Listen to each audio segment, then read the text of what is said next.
Hello, everyone, and welcome to another episode of our Equity Denied Group Social Media Spotlight. By now, you probably already know that my name is Janelle, and I'm the project coordinator for CWCF's JEDI project. And today we are very happy and excited to have Melissa Graham here from MLPD, and I will allow her to introduce herself briefly. Hello, everyone. It's great to be here today. My name is Melissa Graham. My pronouns are she, her, and I'm the executive director for the Manitoba League of Persons with Disabilities. I'm a person with a disability myself, and so are all of our staff and our board members are all either people with disabilities or lived experience. Um, yeah, great to be here. Sounds great. Thank you so much, Melissa, for taking the time out to be here. I know as an executive director, you're probably pretty busy. So thank you so much. And as of right now, we are going to head into the questions. The first question being, why did you choose the co-op or social purpose organization model for your company?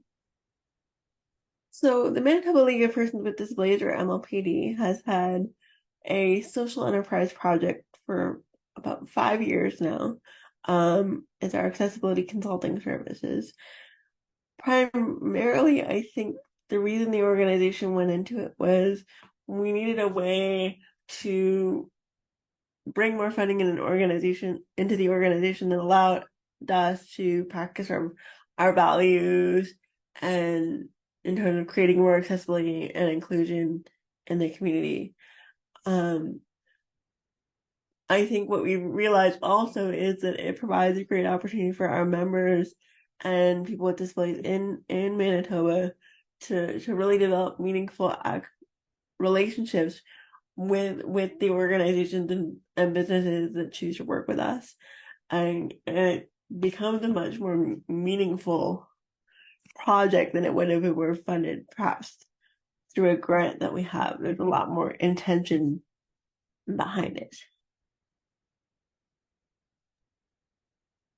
Yeah, amazing. No, I think that's something that a lot of people have shared that definitely the social purpose organization model really allows for more like value alignment and inclusion of the values that are important to the company. So thank you so much for sharing. And the next question that I have is what have you been able to achieve pursuing this model that may have been difficult with a traditional business model? Um, we've never had a traditional business model as a charitable organization. We wouldn't have been allowed to have one.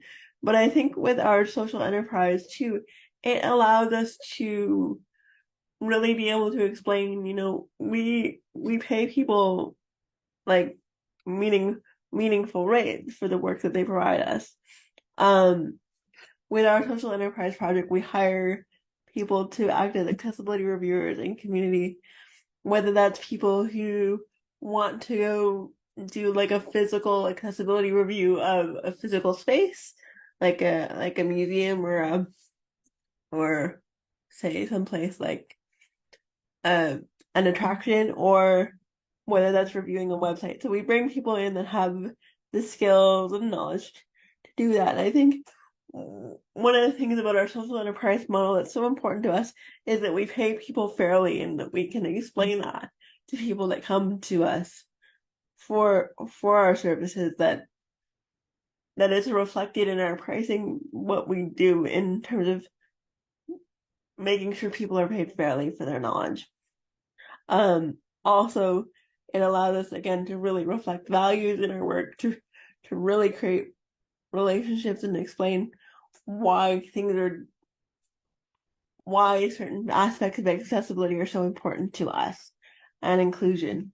I think if we were another piece of it is we're able to look at, when businesses and organizations come to us, some of them may not have as much money for our services as others, and we're able to look at that more reflexively in terms of what they can afford to pay us, because our interest is more about creating an accessible and inclusive Manitoba than it is about making a profit.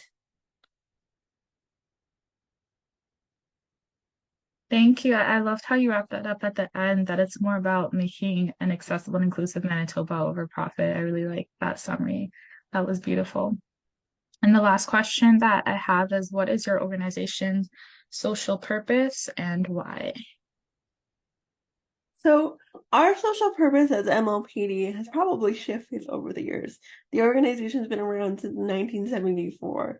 And back in those days, conversations around accessibility looked quite different. It was about people chaining themselves to buses and having protests. And there is still a place sometimes to rally and organize in that way in activism. But I think now it's more focused on like building those relationships to create greater access and inclusion from Manitobans. The accessibility for Manitobans Act is one of the tools that helps us to do that, and by setting requirements for businesses, and the Accessible Canada Act as well. But we aim to go beyond just the standards set by the country and the province, and really create those conversations and spaces for meaningful access to happen. Well, that sounds so wonderful, and it's nice to see how sort of like your organization's mandate has transformed to fit the times. So that's a really lovely thing. That's it today. Thank you so much, Melissa, for taking the time out once again to join us. I really do appreciate it. And to our audience, thank you so much for tuning in once again. Hope you learned something and you're seeing all of these members of individuals within equity denied groups leading out within the social purpose organization, social enterprise co-op sector. Think about it. Why not you? Thank you. Thank you.